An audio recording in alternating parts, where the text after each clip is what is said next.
강대국 사이에 콕 박혀 있는 작은 나라. 그 작은 영토를 두고도 힘든 내전을 치렀던 나라. 하지만 그 어려움을 다 극복하고 결국 세계 경제 대국으로 자라난 나라. 그 나라는 과연 어디일까요?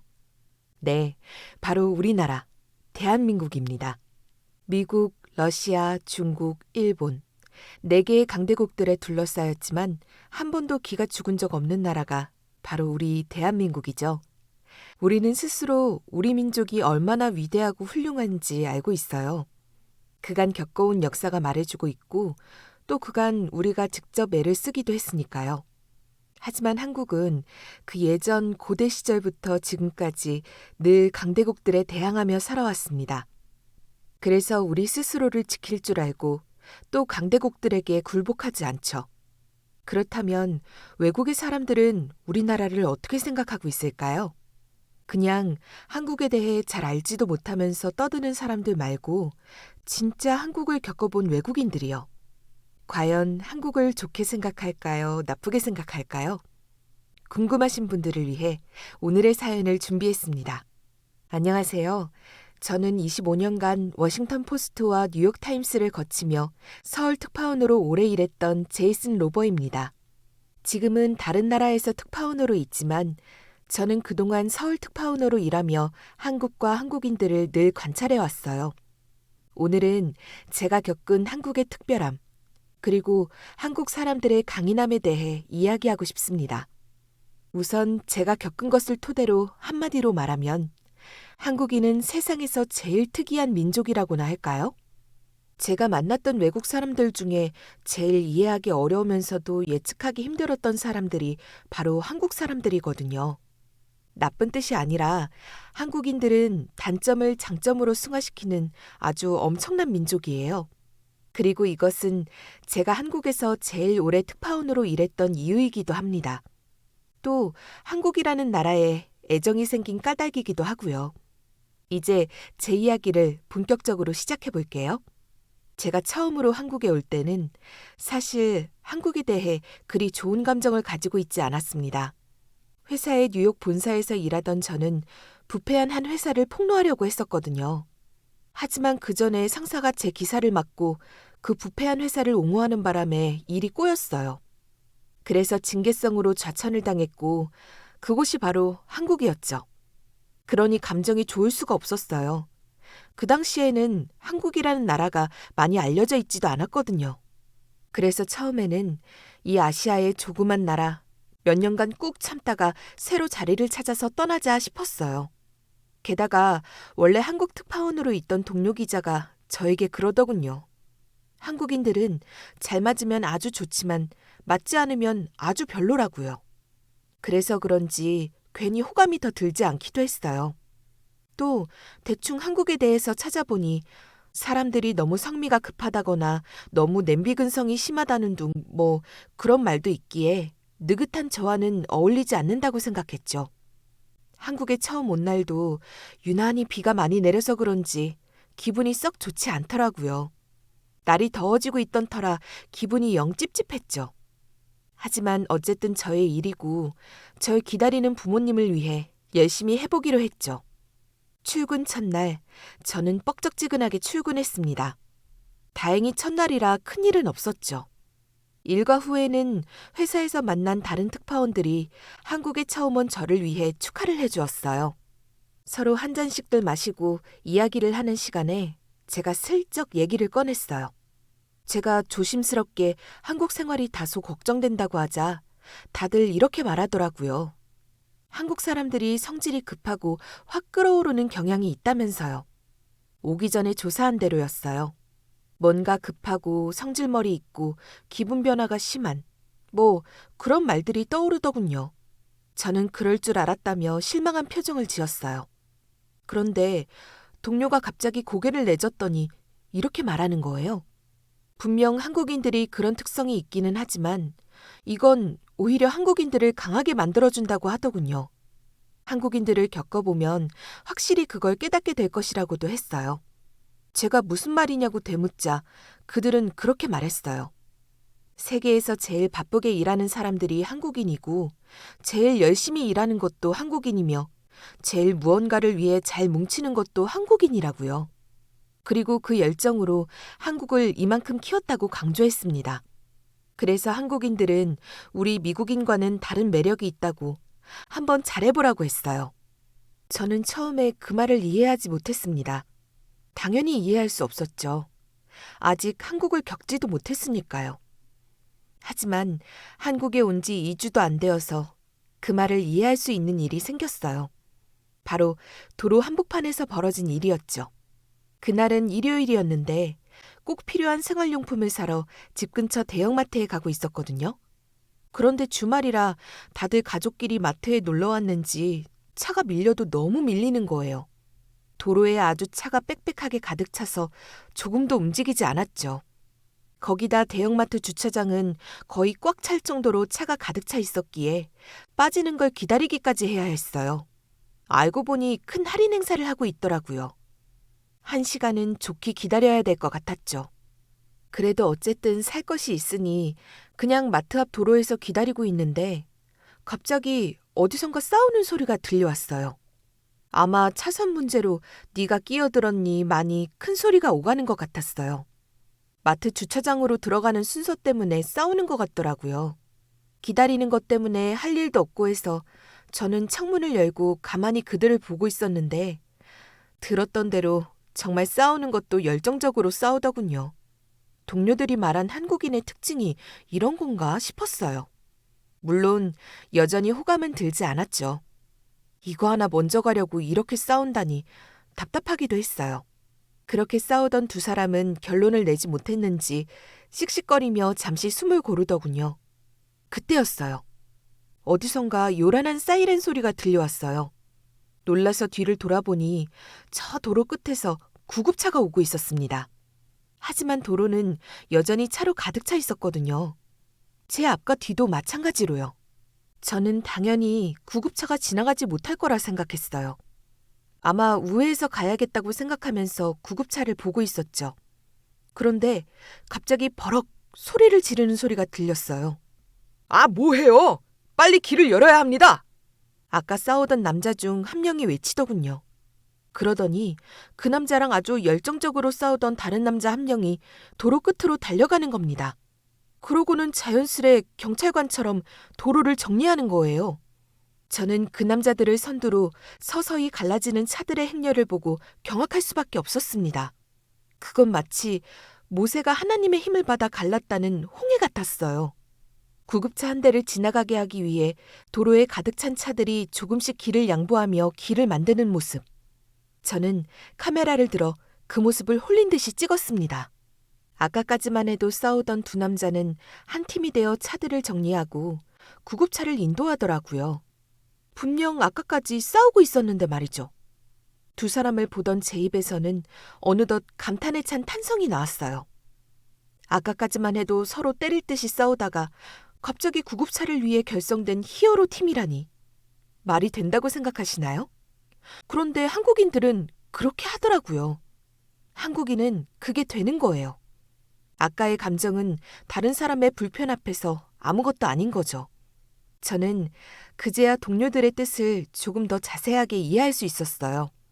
이것이 한국인들을 강하게 만들어준다는 그런 힘이구나. 어떤 생각이 다르더라도 남을 위해 협조하고 공존할 수 있는 것이 한국인이구나. 저는 그날부터 한국에 대한 생각을 휙 뒤집고 제대로 한국을 관찰하기 시작했습니다. 신문에 한국에 대한 기사를 기고하고 싶었거든요.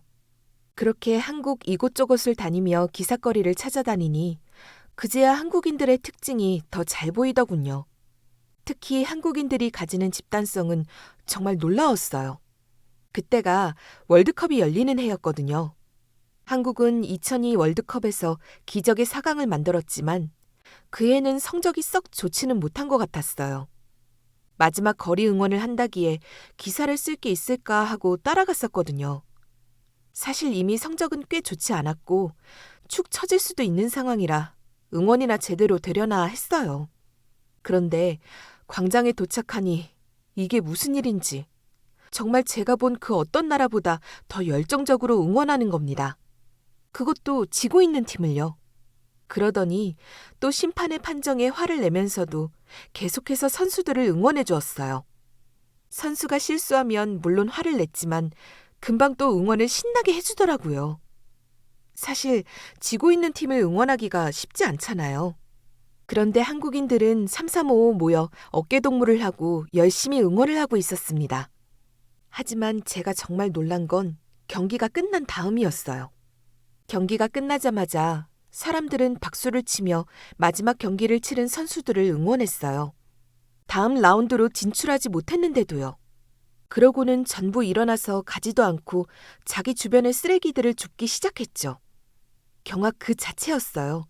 좋은 의미로요. 사람들은 자기가 버리지 않은 쓰레기도 전부 줍더니 어디선가 나타난 커다란 쓰레기 봉투에 담가 모으기 시작했어요. 그러니 거리가 금방 깨끗해졌습니다. 쓰레기 하나 보이지 않을 정도로요. 그 많은 몇천, 몇만의 사람이 모였는데 쓰레기가 정말 하나도 없더라고요. 심지어 마지막 사람까지 전부 남아 이곳저곳을 쓸며 정돈을 마쳤어요. 저는 그 장면을 카메라로 담고 기사로 꼭 써야겠다고 마음을 먹었습니다. 그리고 그들의 청소를 도왔죠. 집에 돌아와서는 제가 그동안 겪은 한국인들의 집단성에 대해서 조금 더 자료를 찾아보기 시작했어요. 한국인은 확실히 어떤 목표가 생기면 전 국민이 하나가 되는 것 같더군요. 누군가를 위해 양보할 수 있는 희망의 힘이 있었어요.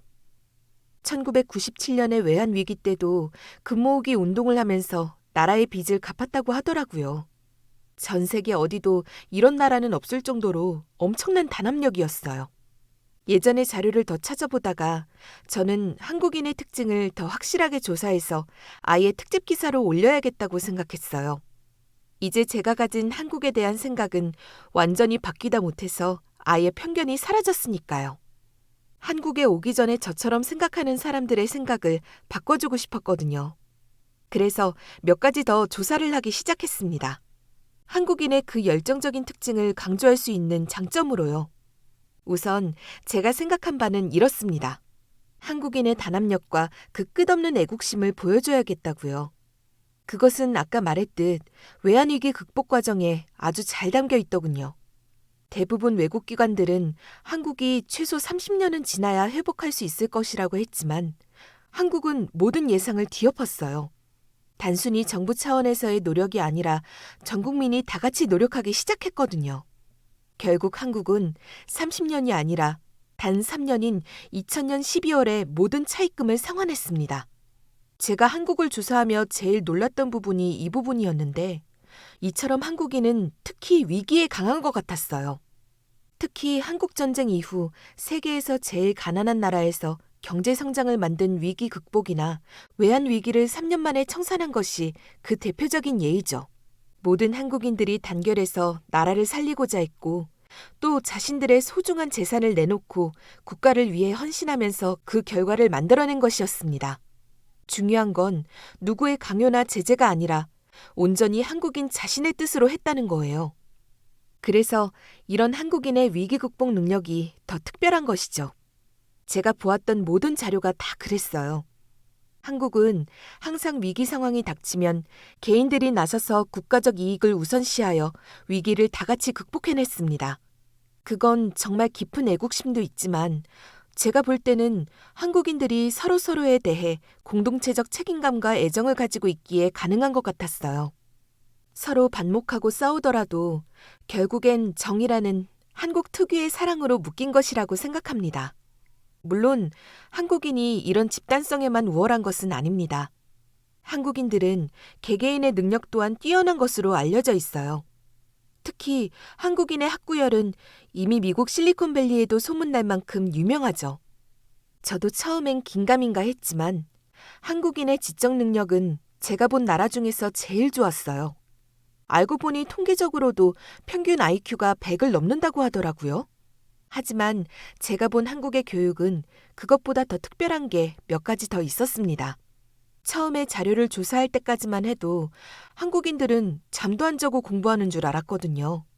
그런데 알고 보니 단순함기 말고 스스로 해결하는 능력을 기르기 위해서 그렇게 효율적으로 공부할 수 있는 것이더라고요. 짧은 시간에도 큰 학습 효과를 낼 수 있는 공부 방법을 가르치는 것이었죠. 제가 미국에 있을 때는 유대인이 제일 학구열이 높고 성실한 민족이었거든요. 그런데 한국인들의 능력은 그것을 능가하는 수준이었어요. 제가 겪기에는 확실히 한국인들이 더 뛰어났습니다. 특히 유달리 능률적인 언어에 효율적인 공부 방식이 합쳐져서 그런지 문맹률이 거의 0%에 가깝다고 하더라고요. 문맹이 거의 없다는 것, 이건 전 세계 어디에서도 없는 일입니다. 그러고 보니 제가 만난 그 누구도 글자를 모르지 않더라고요. 저는 조사를 하다 보니 한국인의 이런 학구열에 더 관심이 생겼습니다. 무언가 더 남다른 게 있지 않을까 했거든요. 그런데 아니나 다를까 제가 예상하던 대로 한국인들이 공부를 잘하는 것에는 한 가지 비법이 더 있었어요. 제가 서울의 유명 학원가들을 돌아다니며 아이들이 어떻게 공부를 효율적으로 하는지 찾아보았거든요. 그렇게 찾아낸 비법은 바로 한국의 학부모들이었어요.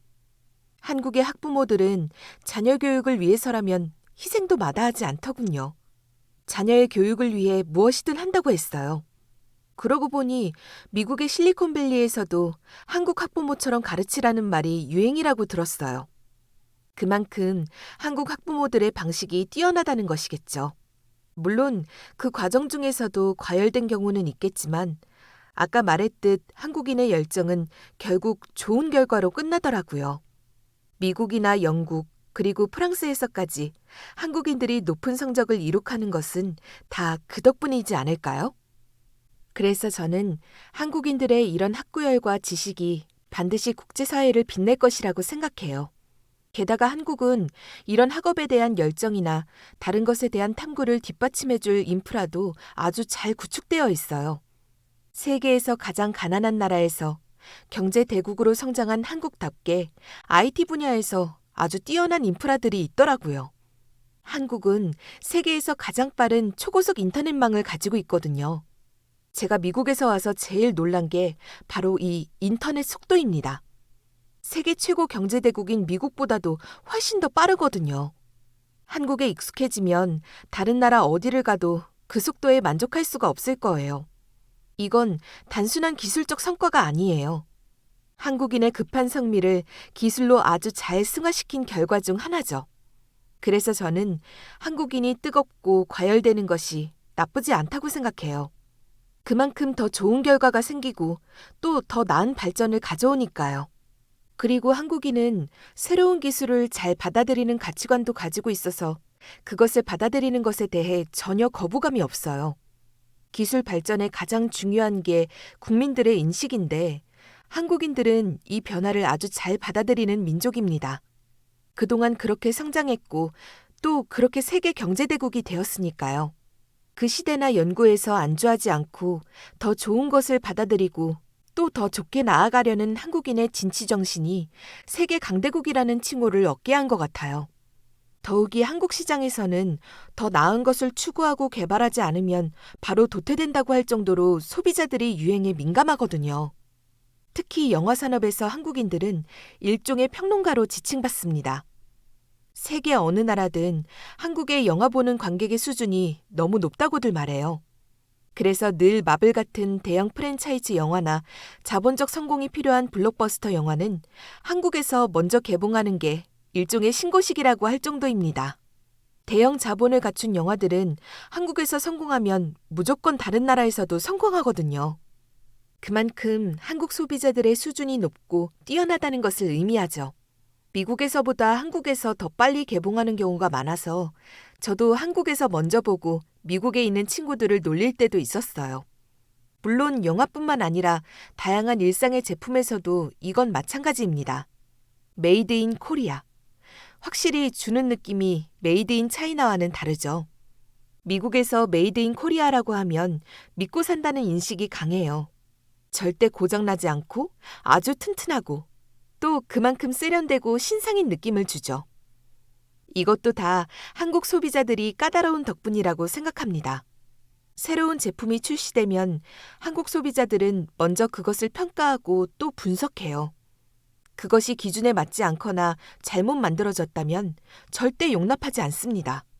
디테일하게 문제를 찾고 또 비평을 함으로써 더 나은 제품이 만들어지게 하죠. 알다시피 한국인의 성미가 빨라서 그런지 그 평가조차도 굉장히 빠릅니다.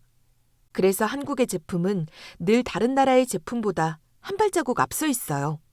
게다가 단순히 기능이 아니라 디자인에서도 한국인들은 민감합니다.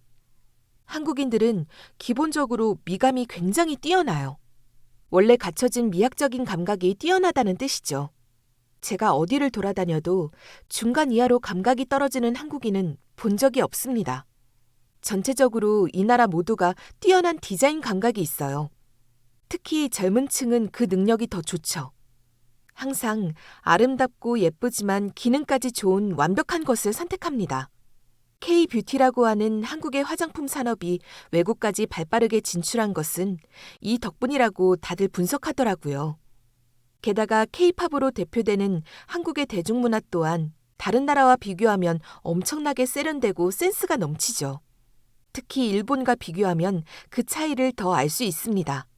가장 유명한 아이돌 그룹을 한 그룹씩 놓고 비교를 해도 일본의 아이돌 그룹은 한국의 BTS에 비할 바가 못 됩니다.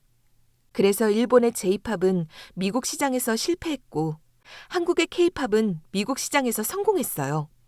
이건 아마 한국인들이 더 잘할 거예요. 한국의 사람, 물건, 문화들이 얼마나 까다롭고 또 열정적인지요.